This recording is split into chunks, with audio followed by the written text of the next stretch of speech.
Hello and welcome to my channel. मैं ना for BCom student में आज आपके लिए बहुत ही इंटरेस्टिंग वीडियो लेके आई, जिसके अंदर हम करेंगे techniques and methods of material inventory material control. ये है कॉस्ट अकाउंटिंग यूनिट सेकंड के मेरे हैंडमेड नोट्स। जो पहले की टेक्निक्स थी बजटरी टेक्निक, वो मैंने आपको पिछले वीडियो के अंदर करवाई थी। अगर आपने नहीं देखे तो मैं लिंक डिस्क्रिप्शन में डाल दूँगी, आप जाके चेक कर सकते हैं। तो आज की वीडियो में हम करेंगे selective inventory control technique.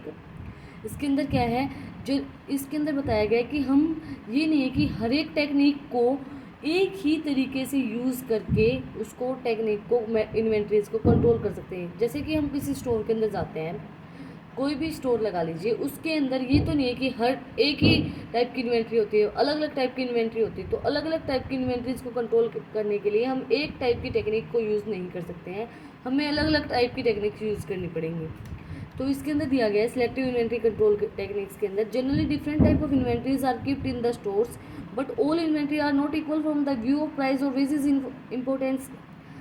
Generally जो भी इन्वेंट्रीज, बहुत सी इन्वेंट्रीज होती हैं स्टोर के अंदर, वो इक्वल नहीं होती हैं द व्यू ऑफ प्राइस के या उसकी इम्पोर्टेंस।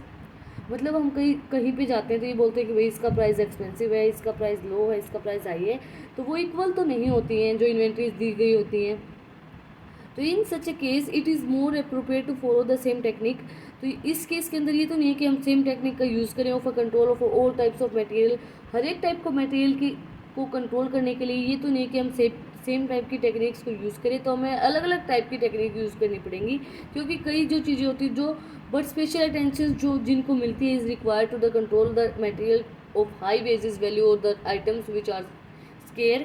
जो आइटम्स स्केयरली मिलते हैं, जैसे कि जो ये नहीं बोलते कि हमें ये आइटम्स बहुत रेयर चांसेस में मिलते हैं, रेयर मिलते हैं, स्केयर जो मिलते हैं वो आइटम्स जो उनको स्पेशल अटेंशन दी जाती है, तो उनके लिए ये तो नहीं है कि हम सेम टाइप की टेक्निक यूज़ कर लें। तो उस चीज़ के लिए हमें सिलेक्टिव इन्वेंट्री कंट्रोल टेक्निक का यूज़ करना चाहिए। इसके बाद थर्ड टेक्निक जो है वो है economic order quantity. Economic order quantity को हम EOQ भी बोल देते हैं। Economic order quantity was first developed by the F.N. Harry's in the year 1915। Economic order quantity जो होती है वो F.N. हैरीज के द्वारा डेवलप की गई थी 1915 के अंदर। Economic order quantity is that size of the price ordered which minimize total inventory.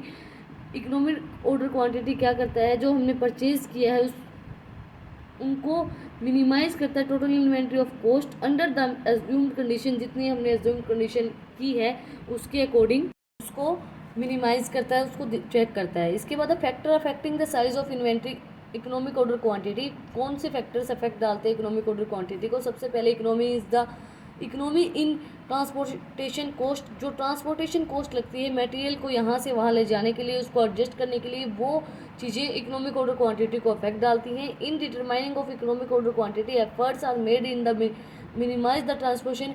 जो ट्रांसपोर्टेशन को मिनिमाइज करने के लिए जो एफर्ट्स लगाए जाते हैं वो अफेक्ट डालते हैं इकोनॉमिक ऑर्डर क्वांटिटी को, cost per unit of material. And in the this concept necessary adjustment are also follow. कुछ एडजस्टमेंट भी हमें फॉलो करनी पड़ती हैं। इसके बाद benefit of facility afford by the suppliers. कौन जो फैसिलिटीज़ प्रोवाइड करवाई गई सप्लायर्स को, जैसे कि हम ट्रांसपोर्टेशन के लिए यूज़ किया जाता है, उनको मिनिमाइज़ करने के लिए यूज़ किया जाता है इकोनॉमिक ऑर्डर क्वांटिटी। तो जो एफर्ट्स बेनिफिट्स मिलते हैं सप्लायर्स को, जो ऑफर करते हैं वो एफर्ट्स वो भी अफेक्ट डालते हैं इकोनॉमिक ऑर्डर क्वांटिटी को। समटाइम्स द सप्लायर्स में ऑफर्स ट्रेड डिस्काउंट।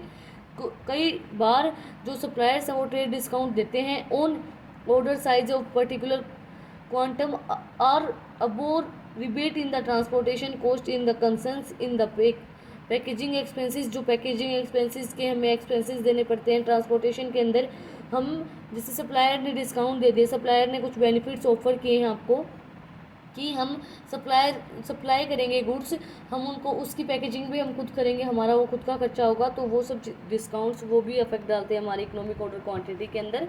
इसके बाद financial position of the business. आपकी फाइनेंशियल पोजीशन कैसी है बिजनेस की? The limitation of financial position is resource में भी रिड्यूस द ऑर्डर साइज। जो हमारी फाइनेंशियल पोजीशन है वो भी अपने जो ऑर्डर साइज़ है उसको रिड्यूस कर देती है। रिसोर्स में भी motivate to increase the size. अगर हमारे पास ज़्यादा रिसोर्स होंगे तो हमारी जो फाइनेंशियल कंडीशन है, जो हमारी बिज़नेस की ट्रांसपोर्टेशन है वो अच्छी रहेगी। अगर हमारे पास रिसोर्स कम है तो वो हमारे ऑर्डर को कम कर देगा। हमारे पास जैसे कि फॉर एग्जांपल आपके पास पैसे ज़्यादा हैं तो आपकी परचेजिंग पावर इंक्रीज़ हो जाएगी, आप ज़्यादा परचेज़ कर पाएंगे किसी भी चीज़ को।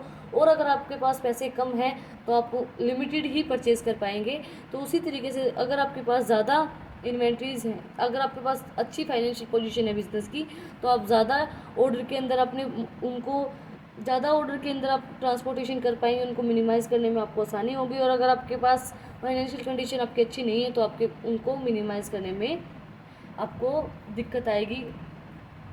इसके बाद फ्यूचर अवेलेबिलिटी ऑफ मटेरियल, आपके पास फ्यूचर के अंदर कितना मटेरियल अवेलेबल है। At the time of determination of order size it is also considered that the expected about the future availability of material. जब हम ऑर्डर डिटरमाइन करते हैं, कंसिडरेशन करते हैं, ऑर्डर साइज देखते हैं, तो ये चीज़ भी मायने रखती है कि फ्यूचर के अंदर आपके पास कितना अवेलेबल मटेरियल है। आप सोच के चलेंगे, जैसे खुद का ही एग्जांपल लेते हैं हम लोग कि अगर आपके पास पैसे कम हैं या पैसे आपकी फाइनेंशियल कंडीशन ठीक ठाक है, अच्छी नहीं है ज़्यादा, तो आप फ्यूचर को भी सोच के चलेंगे कि अगर हमने अभी सारे पैसे वेस्ट कर दिए हैं तो आप फ्यूचर के अंदर क्या करेंगे। फ्यूचर के अंदर भी आपके पास अवेलेबिलिटी होनी चाहिए, मटेरियल की अवेलेबिलिटी होनी चाहिए।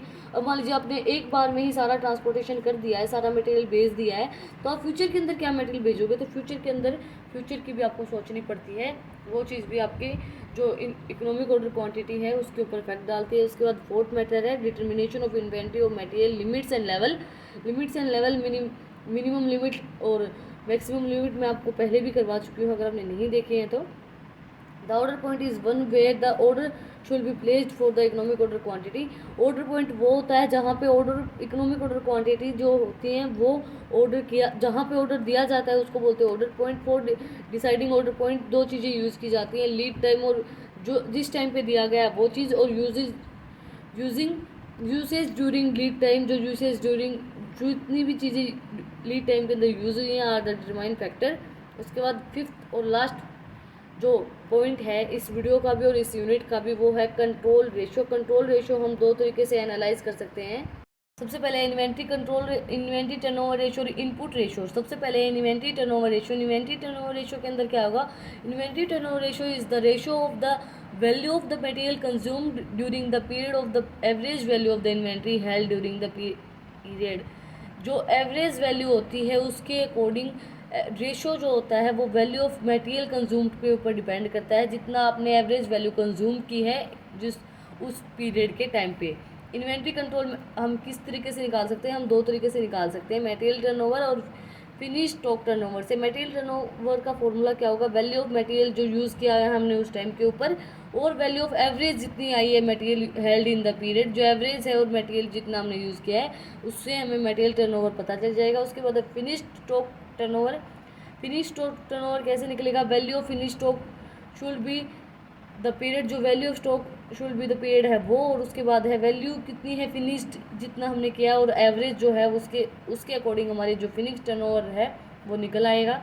उसके बाद है input output ratio. Input output ratio क्या होगा, the input output ratio is the ratio of the raw material put into the manufacture and standard raw material consent of the actual output. कितना output हमने डाला है उसको निकालने के लिए हमें इनपुट आउटपुट रेशो देखना पड़ता है। इनपुट आउटपुट रेशो हम यूज़ करते हैं। फॉर्मूला क्या होगा इसका, इनपुट यूनिट जितनी हमने इनपुट डाला उसके डिवाइड में आउटपुट यूनिट जितनी है उसको मल्टीप्लाई कर देंगे हम 100 से, तो हमारा इनपुट आउटपुट रेशो निकल आएगा।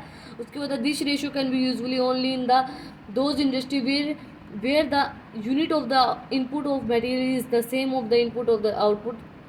ये उसी इंडस्ट्री के अंदर यूज़ किया जाता है जहाँ पर इनपुट की और आउटपुट की जो यूनिट्स हैं वो सेम होंगी। फॉर एग्जांपल कॉटन्स के अंदर cotton in jute in foundries oil mills के अंदर इनके अंदर ही ये रेशो यूज़ किया जाता है। तो इसी के साथ हमारी जो सेकेंड यूनिट थी कॉस्ट अकाउंटिंग की वो ख़त्म हो गई है। तो और अगर आपको वीडियो पसंद आई तो इस वीडियो को ज़्यादा से ज़्यादा लाइक करें और चैनल को सब्सक्राइब करें, बेल आइकन प्रेस करें for new update. Thank you for watching my video.